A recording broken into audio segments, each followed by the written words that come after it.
আসসালামু আলাইকুম বন্ধুরা, সবাই কেমন আছো? আশা করি সবাই ভালো আছো। তোমাদের দোয়ায় আলহামদুলিল্লাহ আমিও অনেক ভালো আছি। আজকে একটা কেক বসাবো। কেকটা বানাই নিয়েছি, আমি বানানোর ভিডিও দেই নাই, কিন্তু দেখতেই পাচ্ছেন যে গ্যাসের চুলায় এত সুন্দর পারফেক্ট কেক বানানো যায়। তাহলে কেন বেকারির থেকে কিনে খাবেন? এভাবে বাসায় বানানো যাবে।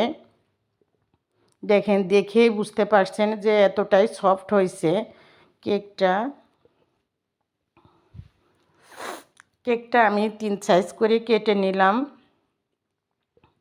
নিয়ে এখানে উপরের লেয়ারটা একটু কেটে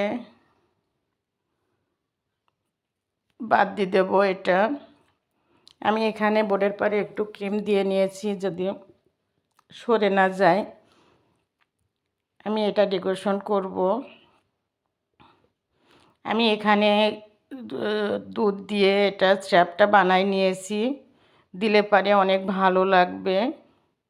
চিনির সিরাপ পানি দিয়ে দিলে পারে তেমন একটা আমার কাছে মজা লাগে না, এটা অনেক টেস্ট হয়। এই কারণে আমি এভাবে বানাই নিয়েছি। এভাবে আমি কোটগুলা করে নেব।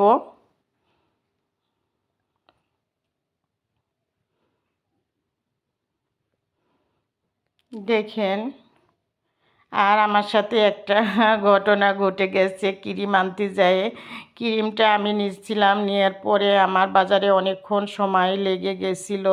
ক্রিমটা মানে বরফ ছাড়িয়ে দিছে, আর এখন ছিদ্র ছিল কিনা জানি না। ক্রিমের আমি 3টা ক্রিম নিয়েছিলাম, তার ভিতরে একটা ক্রিমের পুরাটাই পড়ে গেছে, অল্প একটু ছিল।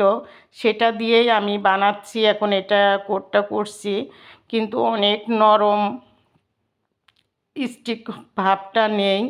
আমি যতই ফ্রিজে রাখছি বের করলেই নরম হয়ে যাচ্ছে, কিন্তু এর আগে আমার কখনোই আমার সঙ্গে এমনটা হয় নাই। কিন্তু এই ক্রিমটাতে এমন সমস্যায় পড়ছি আমি। কারোর এমন হয় কি না কমেন্ট করে বলবেন। দেখেন, ডেকোরেশনটা দেখলেই বুঝতে পারবেন যে ক্রিমটা কি পরিমাণ এমন নরম হয়েছে। কোনো ডিজাইনই আমি আনতে পারছি না। যাই হোক, এটাতে সমস্যা নেই, বাসায় খাওয়া হবে এই কারণেই। কিন্তু অর্ডারি কেক এভাবে দেওয়া যাবে না, কখনোই দেওয়া যাবে না, কারণ ক্রিমটা যদি অ্যাক্টিভ না হয় তাহলে ডেকোরেশনটা সুন্দর হবে না। আমি বাসায় এটা খাবে এই কারণেই এতটা আমার করি নাই। কিন্তু দেখতেই পাচ্ছেন ক্রিমটা এমন নরম হয়ে গেছে, কালার মিশানোর পরে আরও বেশি হয়েছে।